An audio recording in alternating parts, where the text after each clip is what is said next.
from Brother Bucks. Kunika's service crew had also failed to arrive at the service point, and he was forced to borrow fuel from Reineker's Bangfin Toyota team, who rallied around to work on the car.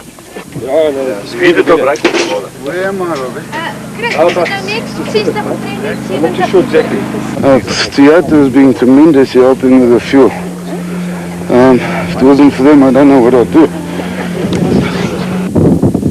With the Solwalt, Beaurain and Carolyn teams running into various problems, there had been a change in the race order. The Chepek father and son team had moved into the lead in the V Motors Raceco after a typically consistent run. RP Reineker and Robin Houghton were still on a spectacular charge to the field and had moved into the lead in the production vehicle category.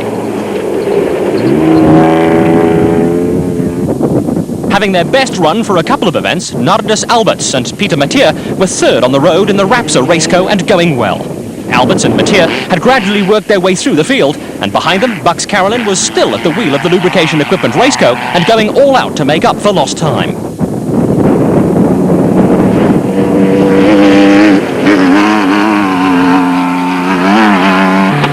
In a tremendous performance, Neil Slemmer and Frans Schutter had moved into the top 10 and had taken a firm grip on Class E. Right behind them, the Solwalt brothers were back in action and on a charge to make up time lost while repairing their steering problem.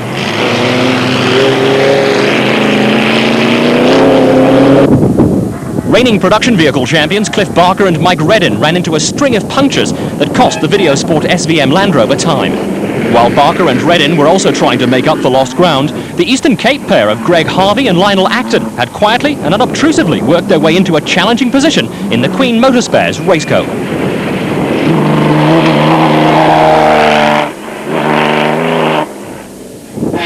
On the motorcycle front, 200 class leader Henny Human and Errol Dalton on the big Honda 500 had emerged as the frontrunners. With early leader Daryl Curtis out of the picture, the two Lesotho office equipment Honda riders were going full blast. Stranded on the side of the road while the motorcyclists went their merry way were Craig Draper and Owen Philpott, who had run into problems in the Raceco.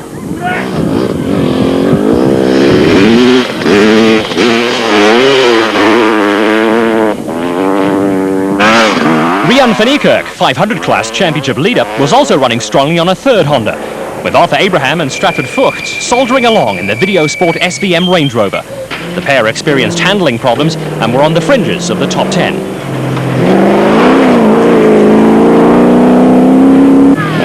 With a tough day drawing to a close, Ulrich Murray was steadily working his way through the motorcycle field on the Dicron Motors KTM.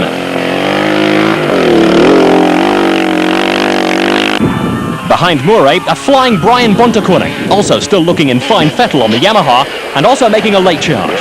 For local school kids, the motorcycles and cars constantly racing past provided plenty of spectacular entertainment, and they were noisy and enthusiastic onlookers. At the end of a grueling day, it was the V Motors Raceco of Frans Chepek, senior and junior, that was first across the line.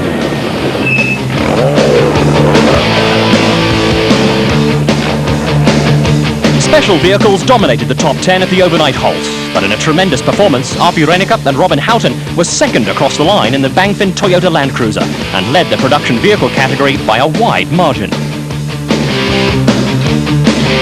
This morning was terrible when we pulled out because it was still dark and none of these cars fitted with actually driving lights, so we were all looking for the markers and things, and it was also very dusty, very tight, so until it became light it was very hard to see, and then it was very difficult to see because we started in I think it was 9th position or something, and it was very dusty there. So to work your way to the front, you had to get past all these guys and all the dust. And then it started opening up a little bit, and then it got a lot better. And the actual route itself was very, very nice. The loop, not too nice. Absolute flat-out driving, 100 kilometers of flat-out driving, which is not good for any car, and doesn't really prove any good driving either or anything like that. The major talking point at the end of day one was the performance of Reineker and Houghton. From a position in the mid-30s to second overall and first in category wasn't a bad day's work for the pair. I think everybody got lost this morning, and we also got lost, and in that process we made it a lot of places up, and after say 200 Ks we were lying 6th overall, and from there on it was hard work to get to 2nd overall, or first in our category now. And but otherwise we had a good day. The car went well, no problems. We just had a little bit of welding on the exhaust now, but that's all. Errol Dalton led home the motorcycle brigade with a 15-minute lead over Henny Human, who led the 200 class after a tremendous performance. Rian Finikak was third, with Brian Bontekoning fourth, leading the 250 class.